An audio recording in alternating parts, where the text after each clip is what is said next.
Hi, I'm Dr. Tabatha, the functional gynecologist.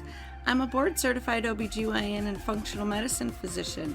I've embraced the world of functional medicine and wellness through my own personal health journey, and I'm super excited to share my wisdom and unique perspective as it pertains to women's health. So if you're struggling with hormone imbalance, weight gain, period issues, anxiety, insomnia, you name it, then you've come to the right place. I want to be your functional gynecologist. So welcome.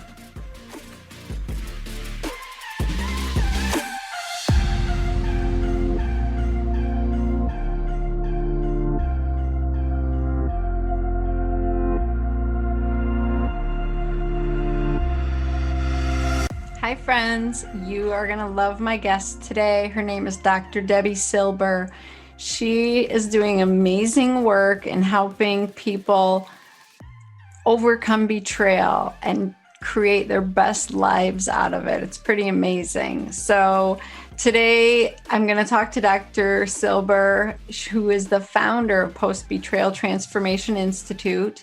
She's a holistic psychologist, a health, mindset, and personal development expert, and she's the author of the best-selling book, The Unshakable Woman, 4 Steps to Rebuilding Your Body, Mind, and Life After a Life Crisis.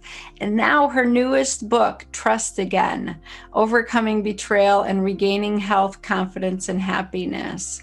So she did her PhD studies in how people experience betrayal, and she made 3 groundbreaking discoveries that changed how long it takes to heal. She figured out that there are 5 stages to healing, and we often get stuck in the 2nd or 3rd stage. And so she's going to explain why that is, what that looks like, and how to pivot and get out of there and move on to the next stage to stop having physical pain and emotional exhaustion and broken relationships, and be able to heal and trust again and move on to those other 2 steps so that you can turn out to be the amazing woman that you're supposed to be. So Dr. Debi is super impressive. She's been on Fox, CBS, The Dr. Oz Show. She's a 2-time TEDx speaker.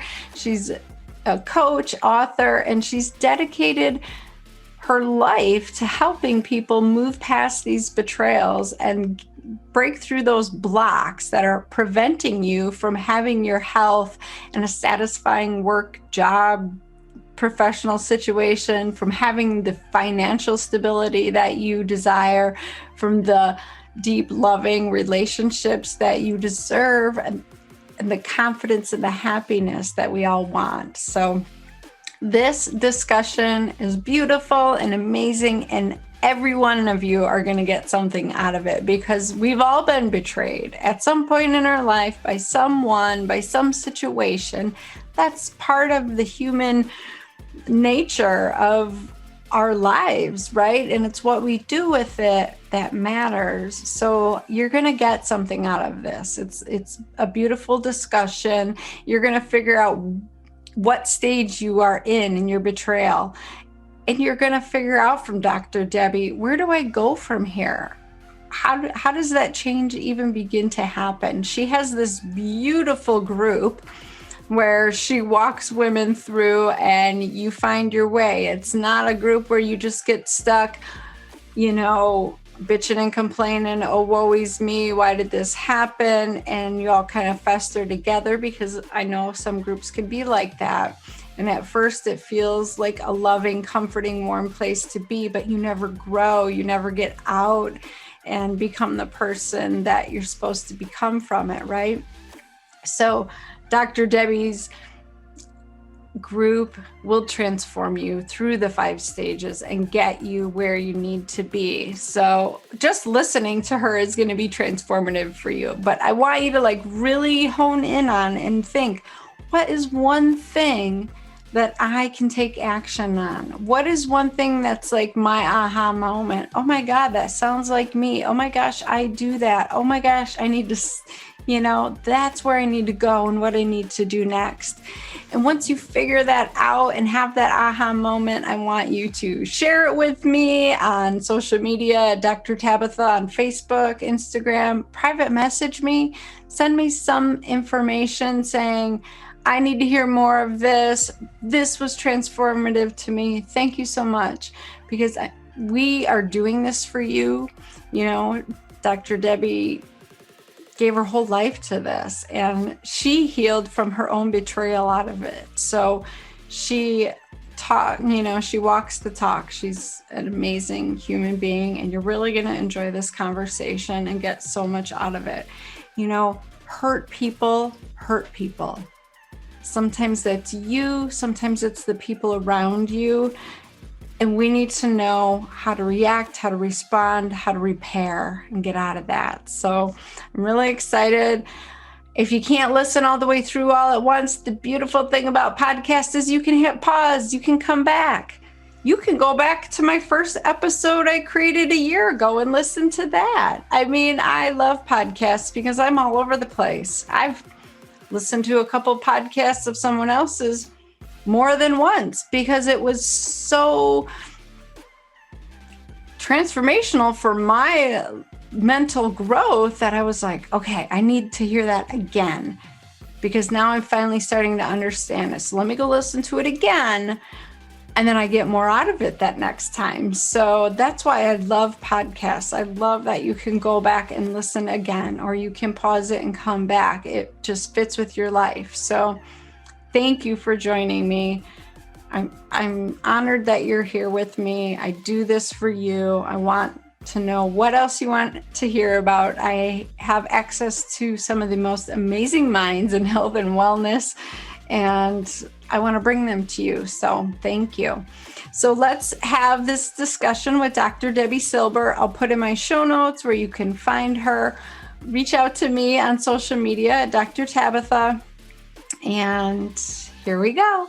Well, welcome, Dr. Debi, to the Functional Gynecologist Podcast. Oh, I'm excited to be here. Looking forward to our conversation.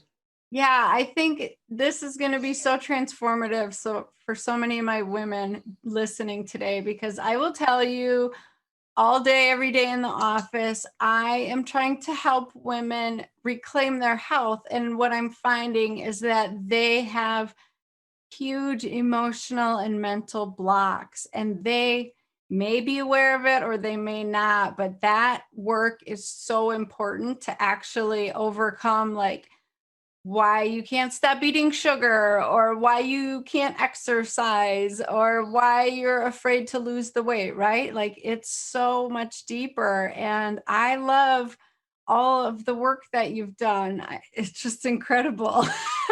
Thanks. Well, by the time something manifests physically, there's a lot going on mentally and emotionally. Yeah. So did you go into your PhD program with this specific focus of, I want to figure out betrayal? Betrayal is one of those things. I don't think anybody says, hey, I want to study betrayal. You do it because you have to. And it was really a very painful betrayal. First, it was my family. And I thought I learned all the lessons I was meant to learn from that experience and didn't quite get it right. So I had another opportunity. And this time it was my husband. And anybody who's gone through it, you're shocked and blindsided, and it makes no sense. And so I got him out of the house is the first thing. And then the second thing was I signed up for a PhD program, maybe not what everybody would do coming off of betrayal, but I was desperate to understand how the mind works and why we do these things, and truly how I could heal. And it was in transpersonal psychology, the psychology of transformation and human potential, because I was changing and I didn't quite understand it. He was too on his own, but wasn't ready to deal with that. And so I entered into this program. And then while I was there, I did a study. And I studied betrayal. What holds us back? What helps us heal? And what happens to us physically, mentally, and emotionally when the people closest to us lie, cheat, and deceive? And that study led to 3 groundbreaking discoveries, which were just way too good to keep to myself. Yeah, so, amen. Yeah. I'm so glad that you have made it your mission to share what you have learned, because it's so important. But let's start at the beginning. So how would someone know that they aren't over what happened to them, say their Yeah. husband cheated on them, or their child stole from them for drug addiction or something. Like, you feel like, oh, I'm over it, I moved on with my life. But how do you know if you haven't? Yeah, it's interesting because out of the 3 discoveries, one was that there is this collection of symptoms so common to betrayal, it's known as post betrayal syndrome. And we've had over 700 people take our post betrayal syndrome quiz on our site to see to what extent they're struggling. And there's a question that reads, is there anything else you'd like to share? I read every one of them. And people, besides the physical, the mental, the emotional symptoms, people write things like, my betrayal happened 35 years ago. I'm unwilling to trust. My betrayal happened 40 years ago. I can still feel the hate. My betrayal happened 15 years ago. I feel gutted. So, and I get stuff like this every day. So we've heard time heals all wounds, not when it comes to betrayal. Betrayal only heals when you face it, feel it, heal it. But there are definite ways to see if there is a lingering betrayal. And because we see it in work, in health, in relationships. So for relationships, for example, I see it in 2 ways. The first way would be if you have repeat betrayals, like the faces change, but it's the same thing. Like if you go from one job to the next, you're like, I don't get it. Why is my boss the same? It's like a different person, but it's the same situation. That's an unhealed betrayal. Or like a coworker. I don't get it. Same thing. Yeah. It's an unhealed betrayal. Or a partner. Right? Right. It's like, and people ask me all the time, what the heck is it? I keep attracting the same type of person. Is it me? Yes. Because you keep bringing the same you to every experience. So you're having that same experience because it's like the universe is saying, until you get it, I am going to just keep giving you more opportunities to learn already that whatever your lesson is, you're lovable, worthy, deserving, you need better boundaries, whatever it is. When that lesson's learned, when you get the mother of all betrayals where you're like, I am never doing that again, I'm never, whatever, lesson learned. So if it's a repeat betrayal, it's unhealed. The other way we'd see it in an unhealed betrayal is in relationships, is that those people who put the big wall up, they're like, nope, no one's getting near me again. Not doing it, not letting it, I'm keeping everybody at arm's length. We think it's because we've healed and we're like, no, I'm just good. No, you're just hardened. You haven't healed. So that's what's going on there. That's an unhealed betrayal. In health, we'll see it where people go to the most well-meaning, like you, right? Doctors, coaches, healers, therapists, to manage a stress-related symptom, illness, condition, disease. At the root of it is an unhealed betrayal. We also see it at work, where someone, they want to ask for that raise or promotion. They deserve it, but their confidence was shattered. So they don't have the confidence to ask. They're bitter and resentful instead. Or they want to be a team player, right? Or collaborate with someone, but the person they trusted the most proved untrustworthy. How can they trust a coworker or a collaborative partner? So we see it in so many different ways. Those are all unhealed betrayals. Well, that is so eye-opening, because I think women need to understand, like, hey, I might be smarter now, and so I'm avoiding these situations. But like you said, becoming hardened and not experiencing situations is not healthy and a way to live your life. That's a way to not get hurt again, right? Mm-hmm. But you're also missing out on so many beautiful, amazing opportunities. And so I just love that it's like, once you realize that painful situation was to teach you something and that you can grow from it, there's where the work begins. And I've heard you talk about like that transition point where you realize, but now you got to do the work. That's hard.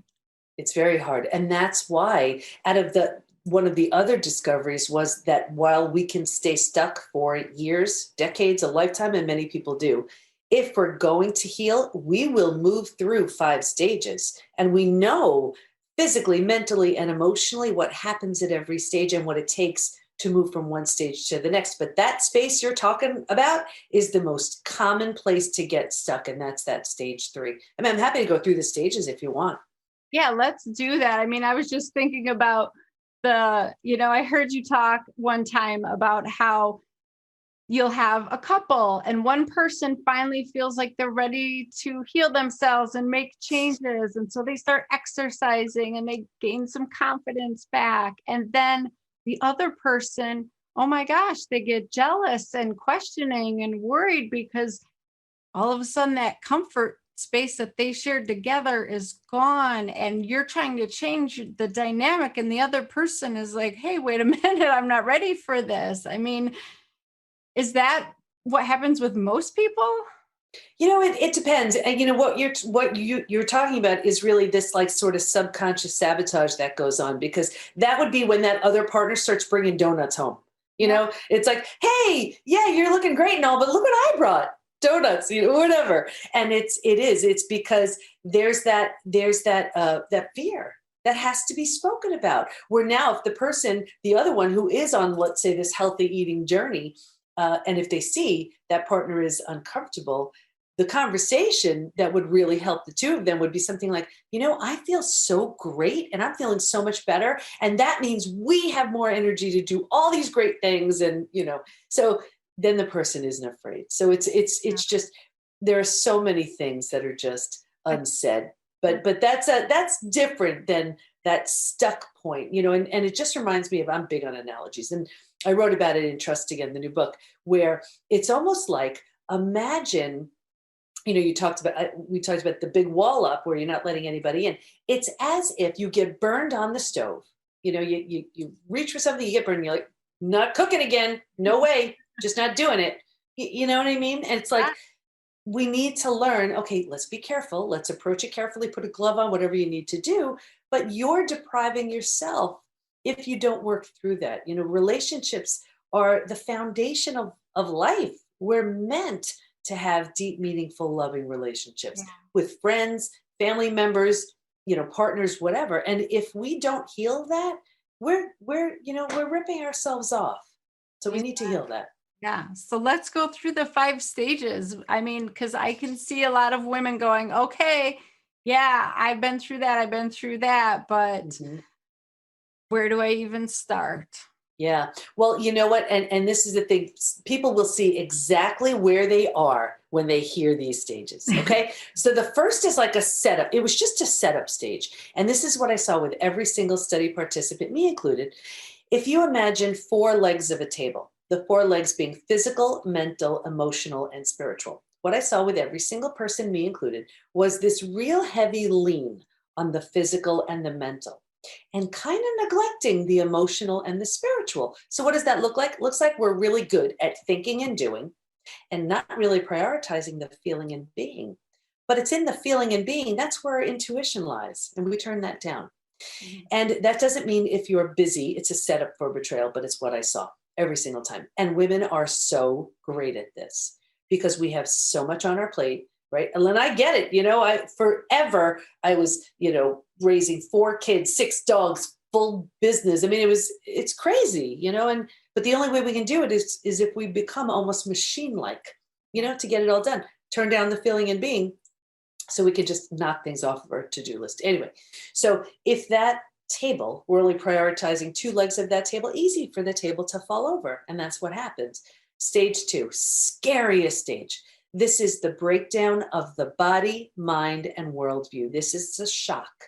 D-Day, Discovery Day. Here's where you realize your siblings stole the family fortune. Your partner had the affair. Your coworker, took all your clients that day.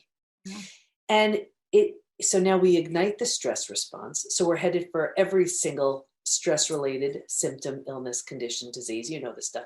The mind is in a complete state of chaos and overwhelm.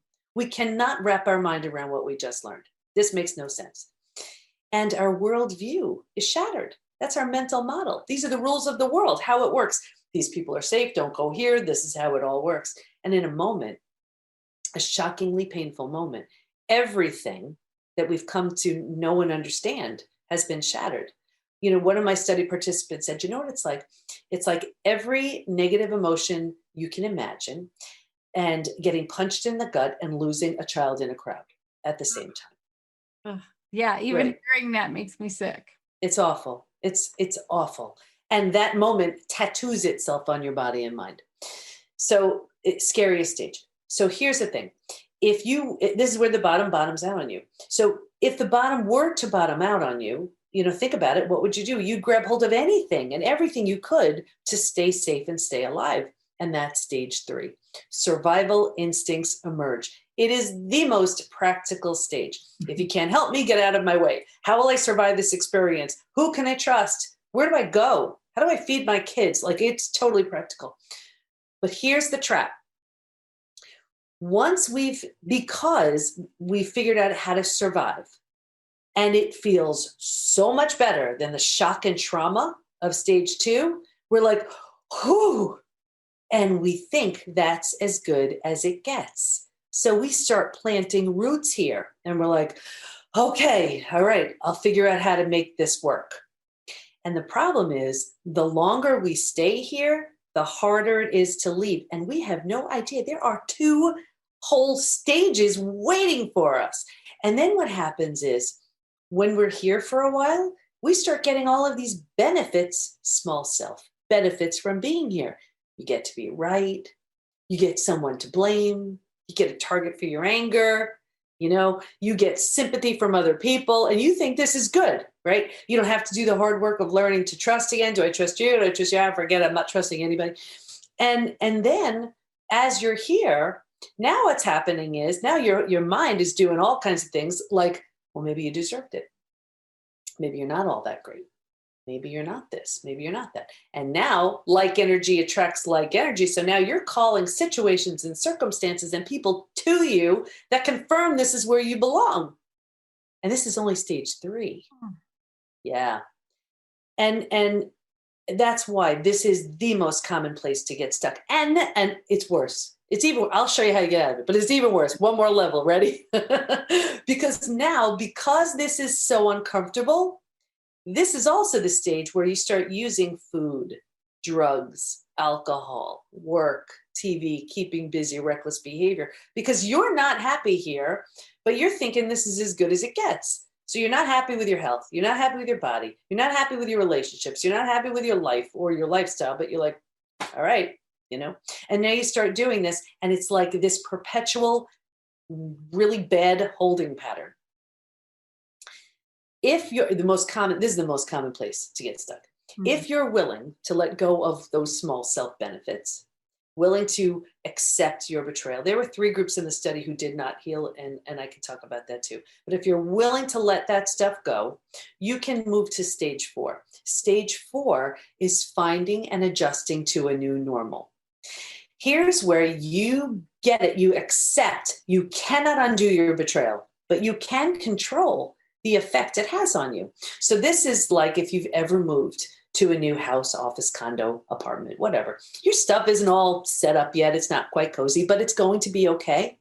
That's stage 4. And what's so interesting about this is when you're in this stage, you're turning down the stress response. You're not healing just yet, but you're not causing the massive damage you were causing in stages 2 and stage 3. You're also, you're setting new boundaries. You're creating new rules for yourself. And I found this so interesting too. If you were to move, you don't necessarily bring everything with you, right? You don't bring the things that don't represent the version of you want to be in this new space. And here's where I saw changes in friendships. If your friends weren't there for you, you're not bringing them into stage 4 with you. You've outgrown them. You're just not having it. You're redefining who friends are, the type of friendships you need and deserve.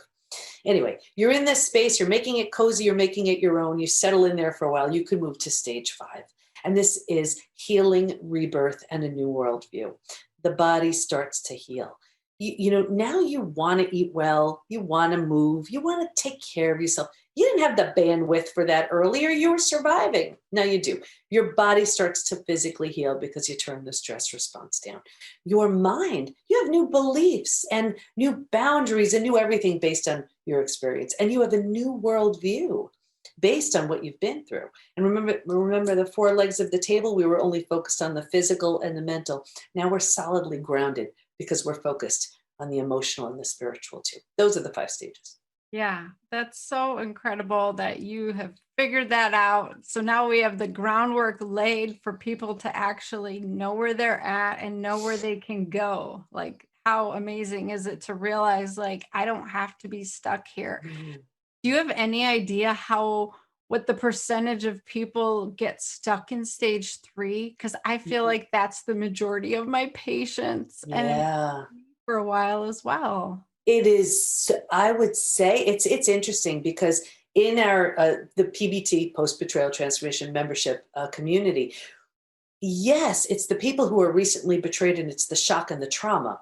But I'll tell you, I believe there are more people who are stuck in that stage 3, and they're just because because their betrayal, whatever, with whoever, happened so long ago, they really think, but it can't possibly be affecting me. It happened way back then. Oh yes, it's clearly affecting you right now. Yeah.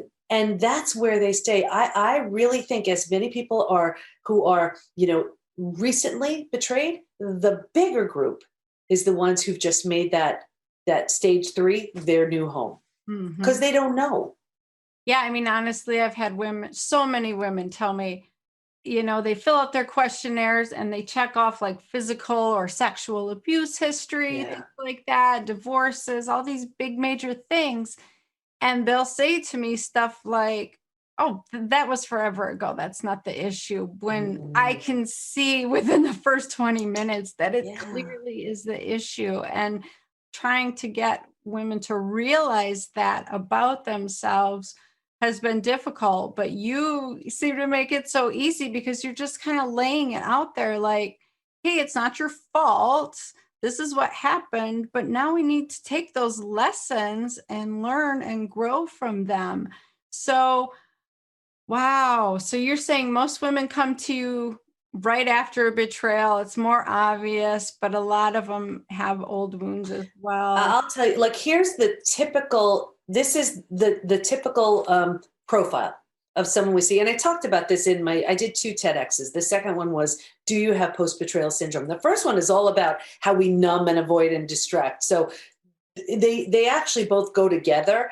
But I talk about this in the second one, and I named her Sue, and this is the person we see every single day, and I'm sure I'm speaking to 1,000 Sues right now.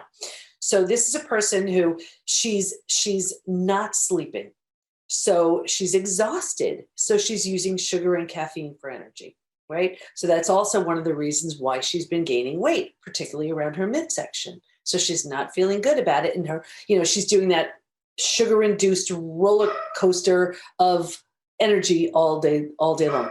She's anxious, right? So she can't focus, and she's overwhelmed and just she can't focus. She's depressed. She's all these things. So she goes to her doctor, who puts her on mood stabilizers or anti-anxiety medications, right? Yep. Or she's finding some way to numb, avoid, distract herself. She's eating, she's drinking, she's numbing out in front of the TV, whatever it is. She's she has no patience, right? She's frustrated, she's aggravated, her adrenals have tanked, her immune system is shot, right? I mean, this is who we see. This is the person who is reeling from an immediate or a betrayal from a long time ago. Yeah. And then she's thinking, well, this is as good as it gets, so I better settle into this. And it's not. It's totally not. Transformation is on the way. In those 2 stages, but not from that place. But I'll tell you, there were 3 groups that did not heal, and one of them was, and I can talk about all 3 if you want. Yeah. So one of them was they refused to accept their betrayal. Just flat out, they were not having it. They just were refusing. It's like they just weren't going there. And I talk about this analogy too. And this is going to show you if this is what you're doing. So anybody listening, watching, they'll know if they're doing this too. You ready? Let's take an analogy of a house. And here's the difference between resilience and trauma and transformation. I love this. Okay. I mean, because it just explains it, right? You just get it with this. Okay. Thanks for sharing this. Oh, I'm so glad. So with a house, let's say the house needs a new boiler and you get a boiler. That's resilience. You're bringing it back. You're restoring. Or let's say it needs a roof. You get that roof. Resilience. You're restoring it. Here's trauma and transformation. A tornado comes by, levels your house, right? A new boiler's not going to fix it, and the new roof's not going to fix it. And here's the thing. You have every right to stand there, at the lot where your house once stood and say, oh my gosh, this is horrible. This is the worst thing that's ever happened. You'd be right. You can call all your friends over and say, look, isn't this the worst thing you've ever seen? They don't agree. And you really have the right to mourn the loss of your house for the remainder of your days. No one can fault you for it. However, should you choose to rebuild your house, there's nothing there. Why would you build the same house, right? Like, why not make it the best house you've ever seen? Right. That's the gift in trauma. Trauma is the setup for transformation. And most people sit there and cry over the house and just cry over the house and just keep crying over the house, right? So that is a choice. Anyway, the second group that didn't heal, those were the ones who were numbing, avoiding, distracting. Mm-hmm. And, it may have made the day a bit easier, but they didn't heal nearly as well as the ones who are like, no, I'm just putting my head down and moving through this no matter what. And then there was a third group. And this was the group who, whether it was out of financial fear of breaking up a family, religious reasons, they tried to overlook it. Not only did they not heal, this group, by far, hands down, was the most physically ill. Yeah. Your broken heart can't handle that. Stuffing it all down and it's all just going to show up physically. Yeah. For sure. Yeah. Well, I think one of the important things that you've explained, on other videos is when people finally decide they want to change or they want to heal, they're going to rebuild their house, being around people who aren't necessarily ready to do that same work as you can make it really hard and get you stuck. And how do you handle that? It's a hard thing because when you're rebuilding is always an option. You could rebuild yourself and move on. And that's what I did with my family. It just wasn't an option to rebuild with them.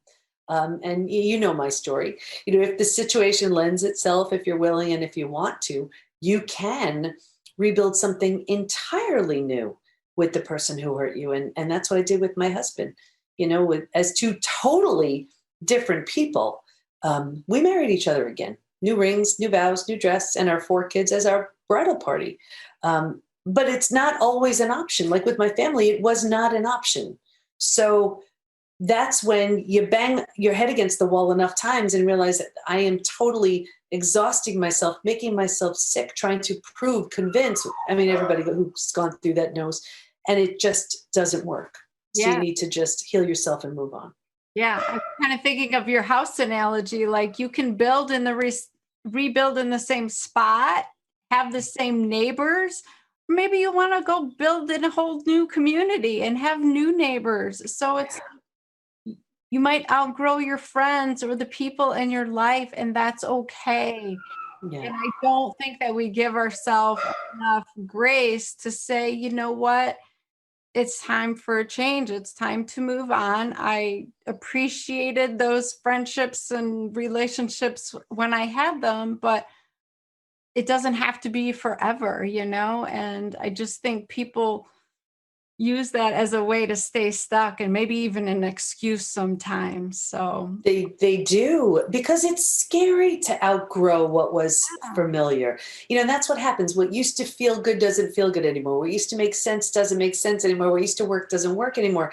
And it's a call for change and to play bigger. But we don't like that, because change shakes up everything around us. But, it's almost like, I'll use this analogy of, let's say there's a boy and he has his favorite white t-shirt, right? And he grows. So he outgrows the white t-shirt. The t-shirt doesn't become bad. He just outgrew it, And when we realize that it's time it's a call for something else.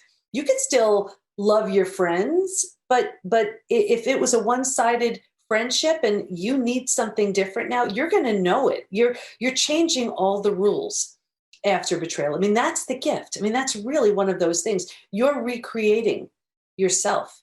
You're creating these new boundaries. You're really creating a new identity. You're bringing the things with you that you love, and you're letting go of the old. And that's the reason why that group, that third group, where the betrayer had no consequences and where they just tried to, put it behind them without anything changing, it doesn't work. There's got to be this complete and total death and destruction of the old. Yeah. Old you, old relationship. And that's the only way to rebirth something new. Mm-hmm. And I feel like you have to make a decision. Am I going to live in fear, or am I going to live in love? I mean, that's what happened with me when I was betrayed multiple times by my husband. It's like, am I gonna just keep not trusting people and repeat, being in these repeat situations? Or am I going to choose to rise above and live in love and trust other people, knowing that he has issues? It's not about me, right? I think that's the big lesson that I learned was it's when someone betrays you, it's almost never about you. It's about them, but you can learn the greatest gift from them, right? Yeah. Well, and I love that you're saying that, because that is one of the most painful things to experience. I really believe betrayal is one of the most painful of the human experiences. But I also know that if you have to say this 100 million times until you get it, even though it happened to you, it's not about you. Yeah. And it's the reason why, and this was actually the third discovery, that healing from betrayal is very different than healing from other life crises, death of a loved one, disease, natural disaster. With those things, like let's take death of a loved one. You grieve, you're sad, you mourn the loss, life will never be the same, but you don't take it personally. With betrayal, it's so intentional. Yes. So you take it so personally. So the whole self has to be rebuilt. Confidence, worthiness, belonging, trust. These are monster things. Worthiness, did I say that one? They all have to be rebuilt. So that type of healing needed its own name, which is now called Post Betrayal Transformation. Yeah, I mean, that is such a huge difference. And so you need to heal differently. And I think you have to be super purposeful about it. And like you said, realize it's not about you, but what an amazing lesson that you can take from this. I just remember praying for my husband, like, God, I hope that he can heal. I hope whatever his issue is, he can find peace and forgive himself and heal, because being mad at that person for hurting you is not going to heal you. It's going to fester and make you bitter and angry. I didn't want to be that bitter divorced bitch, that's all I could see. And I was like, I want something better for myself. I want to rise above and be that happy, independent woman who forgives and still is able to love. And so I think you have to make that decision, and it's hard. It's very hard making it, right? Like I must have had to tell myself that 1,000 times. I'm going to live. I'm not going to go there. I'm not doing that. Yeah. And it's work. Yeah. Oh, it's so much. It's definitely the hardest work I've ever done. And I've been through stuff. I've been through disease. I've been through something. Nothing. I've been through loss. Nothing got me like this. But, when it comes to rebuilding with that person, I remember reading a study and it said, if you feel safe and valued, forgive. Now, I think forgiveness you should do anyway, because forgiveness is for us, right? If you do not feel safe and valued, then do not forgive. But in the book, in Trust Again, I changed it. And I said, let's change the word forgive to reconcile, because I believe we should forgive anyway for our sake. So think about how this sounds now. If you feel safe and valued, reconcile. If you do not feel safe and valued, do not reconcile. Because one is you're trying to make it easy for the other person. You're trying to make it easy in all the other areas of life, right? And one is I am truly, this is the highest version of me saying, yes, all the lessons learned and coming from this deeply spiritual place, this could be an amazing thing. Very different intentions behind them. Yeah, for sure. I think that forgiveness is for you and Mhm. reconciliation is for you and them. So Yeah. I think you can definitely forgive someone without letting go of it in a way that they're not held accountable, right? Like, I think there's a big difference there. Yeah, yeah, forgiveness. And it's interesting because people think, and I thought this too. I thought forgiveness was this one big ta-da, forgiven. It doesn't work like that. You forgive, you take it back. You forgive, you take it back. And it's more like layers and stages, and it really goes along the timeline of trust. Mhm. Because I've seen this so often, and we do this according to the stages someone is in. When people forgive too early, it backfires every single time, even though it's for us. They weren't ready for it. Where acceptance is a much easier stage to take on, than forgiveness early on. And when someone tries to forgive too early, I always question the intentions. Why are you doing that? Is it just because you just want this to go away and you don't want to deal with it? Usually fears behind it, Yeah. you know. But Yeah. when you're ready, you just know. That makes total sense.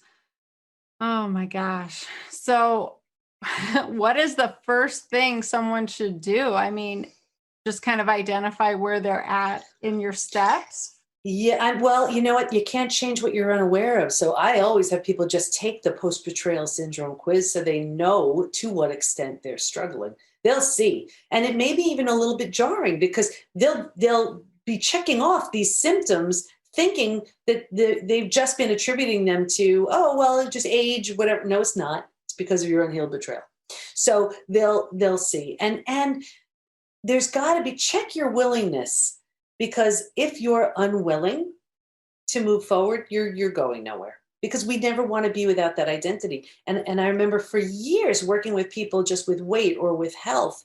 If we can't picture who we'd be without the weight, or even without that symptom, whatever, it's not going anywhere. So are you willing to let that go, Yeah. even to venture into an unknown? That's the scary part. Yeah. I mean, there's a lot of women who carry extra weight around as a Mhm. protective mechanism. They might not realize it, but they were, you know, abused or they didn't have any boundaries and they feel like that is their protection. So men leave them alone so they don't Yeah. feel sexy and worthy, right? And I think that so many people just don't even realize why they are the way they are. That, I mean, there's so much Yeah. work to do. Well, that's it. And it's true. It's the thing about it. When we're young, we, hide behind mom's leg. When we're older, the weight provides the same protection. Yeah. I have So, women who won't get their hair done or put makeup on because they don't want attention called to them. They don't mhm, want to have to be put in the limelight and, show up and be the yeah, amazing person that I know they can be because it's too painful for them, right, right? right. But that's not a way to live. That's the thing. It's like all of that can be healed. And Exactly. think about it. It's like there is a healthy, heal, hold, amazingly powerful woman hiding underneath the pounds and the fear and the doubt and the insecurity. And it's a matter of shedding that and healing that gently, slowly, carefully, fully, so you could be the version of you you're meant to be. It's not fair to you to have what someone did 10, 20, 30, 40 plus years ago affecting the way you live your entire life. Especially, they might not even know, remember, or care about what they did. And here we are living this guarded, protected, unhappy life based on a belief system we picked up because of someone else's lack. That's Yeah. not right. That's not right. So true. I mean, I think about how hurt people, right? And Mhm. how we're raised in a certain way and our parents parent us in a certain way because that's how they were parented, Right. and we even if we learn lessons from painful things, we might not realize we should stop that vicious cycle, like spanking or something, I don't know. And you keep doing it because you learned your lesson from that bad situation, but you're still causing more pain in that vicious cycle. Can you talk about that a little bit? Yeah, well, it takes intense awareness, and it's so funny because it's not funny. I mean, that's exactly my experience where I vowed, I said, I am not doing this to my kids too. So I remember having my oldest, and so early on, I remember saying to myself, I'm going to pretend that I'm dyslexic and everything looks kind of jumbled. And I have to unjumble it before it comes out. Because instead of, let's say my oldest is a girl, she would do something. And then, of course, I would remember. And the tendency is regurgitate what we learned and do the same. And I would pretend, no. It's jumbled, unjumble it so it comes out differently. And that was one of the greatest gifts I gave my kids. I mean, I even remember my third, we had all kinds of mother and daughter. And she doesn't wear like best friends now. But she was typical teenage girl, like to the 10th degree. And I remember her going nuts on me one time. And I stopped in my tracks and I said, wow, I did such a great job letting you know that there is nothing you could say to me that would question my love at all, that you could feel safe speaking like that. Go me. And I left the room. She probably was like, what? Right. But it like in her rant, it totally shocked me, and I was like, wow, that she feels that comfortable knowing there's no risk. Nothing's conditional, Yeah. There's other stuff we have to work on, but clearly she doesn't think my love is at stake. Well, and that's how I grew up. So I felt like, okay, we definitely shifted that. Yeah. Amazing. Yeah. I feel like, in order to stop bringing forward the bad habits, the bad parenting, the bad relationships that we've, just gotten from our ancestors, from our grandparents, from our parents, we need to be more intentional. We need to stop and think about, why is this happening? What is this response going to elicit from me? Because I think so often we just get stuck on replay, right? We just, like you said, we shut down. We're not feeling, we're not thinking. Mm-hmm. And so we just keep hitting replay because that's what we're comfortable with. That's it. But it's keeping us stuck and sad and sick, and that's no way to go. Yeah. It's, we have to be intentional, but that shock of whatever your trauma is the best wake up call ever. And it's like this. Imagine a pendulum. I teach this too, so you may have seen this in a video, but it clears it up. So most people want to live right here. Not so good, not so bad, And then here's trauma. Sends you right here. This isn't the problem that you find yourself here. The problem is that you stay here and you plant roots here. No, here's where you gather your strength, your energy, you come up with a plan, and you have the incentive you need to do this and swing to greatness. Yes. No one we've ever learned from teaches us anything from here. And we're in too much pain to learn anything from here. It's the people who've done this, and this is what they're teaching us how to do. So if you find that you're here, that is only a temporary spot so that you could swing. If you're here, give yourself your own wake-up call. You don't belong here. Yeah, exactly. That's beautiful. You talked about the spiritual part not being, strong enough on that table. Do you find that women who are more spiritually, inclined do better or are more successful? It was interesting because in the study, I saw this real definite move towards spirituality. So whether it was they were religious and they moved towards the spiritual part of their religion, some abandoned religion completely. They felt their religion wasn't supporting them and moved towards spirituality. Some weren't really doing much of anything, moved towards spirituality. And I had done the same thing. And I was wondering, what that was about. And it was really for two reasons. One, you need to feel a sense of connection because your worldview has been shattered. You feel no connection. You don't know what's going on. The second thing is we don't trust our betrayer and we don't trust ourselves. So we venture, well, we've got to trust in something bigger than us. We can trust in God, source, universe, whatever. So that was a real move towards it. And I definitely did that. Yeah. I feel like you can't learn to trust yourself again without that, right? I mean, Yeah. something more than you need a Yeah, bigger purpose. So, definitely. oh my gosh, your work is so incredible. And it's Thanks. healing so many women. And I can just see it helping so many women with their physical conditions. I mean, Mhm. chronic pain is more, rampant now, fibromyalgia, all of these Yep. problems and hormone imbalances, like it all really so often stems from our unfinished business. That's it. It's interesting because in Trust Again, I talk about each of the study participants, their stories are in there too. And you see from one person to the next how, as they healed, their physical symptoms healed, Yeah. like gut issues. That's a really common one. They had debilitating gut issues. I mean, anything, constipation, diarrhea, Crohn's, IBS, diverticulitis, you name it. And then as they healed, they're like, totally gone, totally gone. So, and that's just gut. Yeah, that's so beautiful. Oh my gosh. Well, I appreciate all your work. Oh, Tell my thank you. listeners more about your group that they should be a part of. Oh, thank you. So yeah, it's the PBT, stands for Post Betrayal Transformation Institute membership community. There really is nothing like it. I did a tremendous amount of research and found that people really, when they've been betrayed, what do? They either take some medication or numb. They're in some support group, but then when they start feeling better, they don't belong. Or they go to therapy, a therapist, and if that therapist isn't highly skilled in betrayal, it does more harm than good.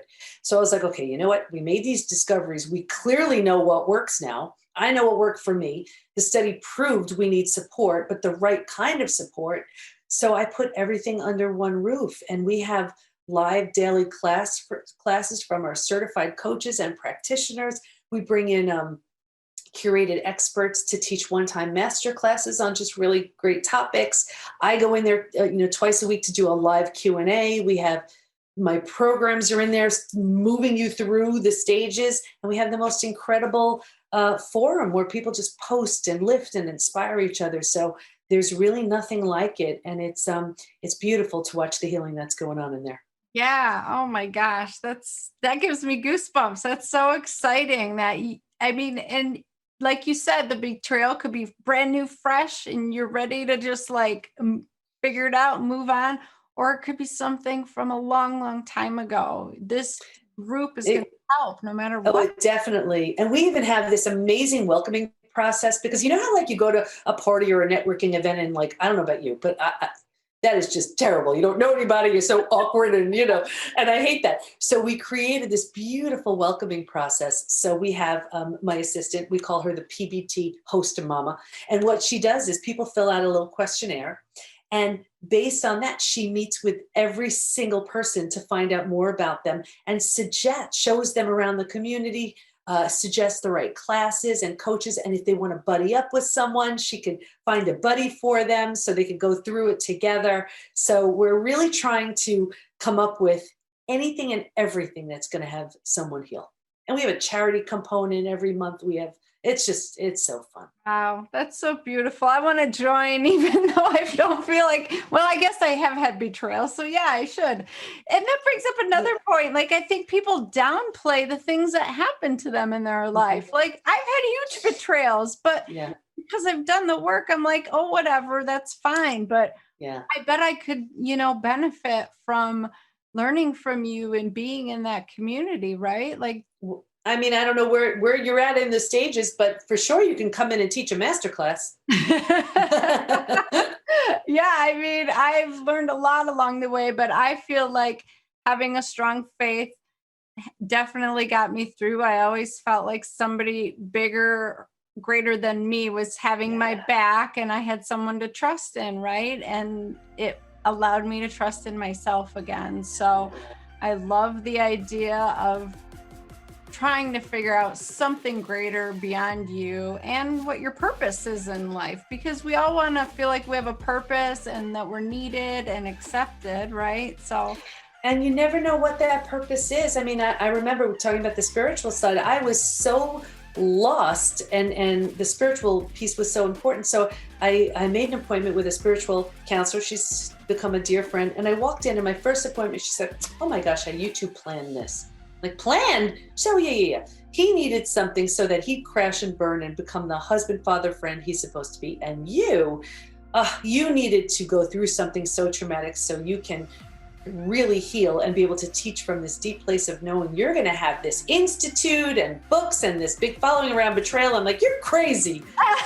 That is amazing. That is so good. But it's true. And you probably manifested it right then and there, right? Like, that's how it works. So, well, you know what? When you do something good with something bad, it's trauma well served. Yeah, exactly. Wow. Well, thank you so much, Dr. Debi. So amazing. So where should listeners find you? Yeah, I'd say the best thing, just take the Post Betrayal Syndrome quiz. They could just find that at the PBT, as in Post Betrayal Transformation, thepbtinstitute.com/quiz. Okay. I will totally have those links in my show notes because I want women to seek you out. I feel like we all need to do this work. It's so incredible. And I just appreciate it so much. You're so good. Thank you. Thank you for really, it's people like you who give people like me an opportunity to share. Yeah. So thank you. Well, I hope that we can connect again soon. Yeah, thanks. This is terrific. Thank you, everybody. All right. Bye. Well, I hope you got something out of that episode. I know I did. And I know that she has taught me so much about betrayal with her PhD work that she's done and her book. And I would really urge you to check her out if you feel like you resonated with any of that. If you saw yourself in any one of those stages and it wasn't stage 5, then I would say you should go check out Dr. Debi. You should take the quiz. I'm going to have the links in my show notes, okay? So don't be afraid to do the work. The most beautiful, amazing you might come out of it. So that is what I hope and pray for you. And until next time, go out and have a kick-ass week. I love you guys. Bye.